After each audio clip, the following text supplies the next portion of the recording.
I live on Maplewood Drive, a quiet street in Eugene, Oregon. The kind of place where everyone waves at each other, lawns are perfectly mowed, and the nights are still enough to hear the crickets sing.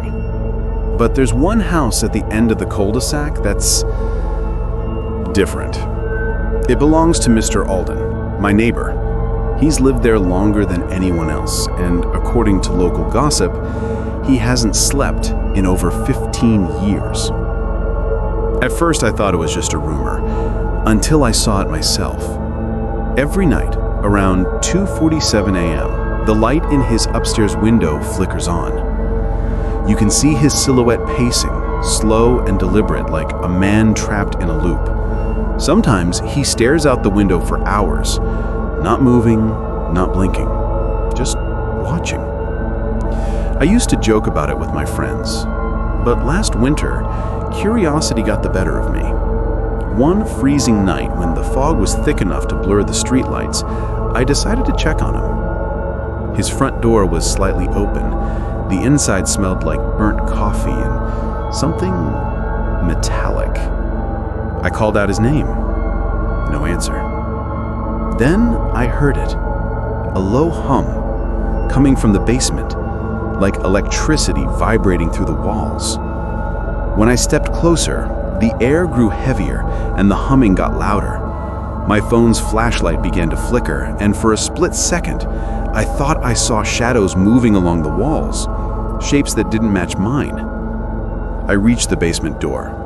There was a small note taped to it. The paper was yellowed and trembling slightly, as if reacting to a pulse. It read, "Do not wake what keeps me awake." I froze. Then I heard footsteps, slow, dragging footsteps, coming up from the basement. When the door creaked open, Mr. Alden was standing there, eyes bloodshot but wide awake. His skin was pale, stretched thin like paper, and the veins on his temples pulsed like wires.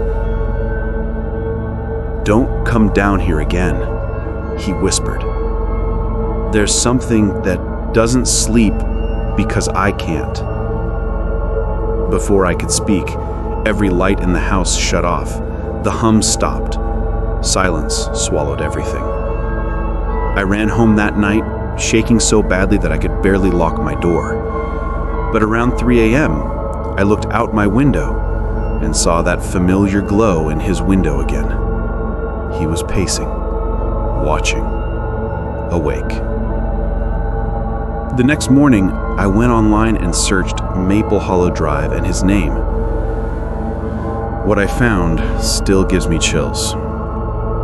Mr. Alden used to be a neuroscientist at the University of Oregon, part of a classified project in 2009. The goal was to create a serum that eliminated the need for sleep, something meant for the military. The experiment failed. Every subject fell into a coma, except him.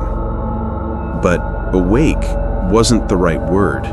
He was infected by consciousness, trapped in a state where sleep was impossible. The longer he stayed awake, the more the serum fed on his mind. And according to the report, the humming sound was part of the containment system designed to keep the infection from spreading. Last week, his house went dark for the first time in 15 years. No lights, no humming, nothing. I thought maybe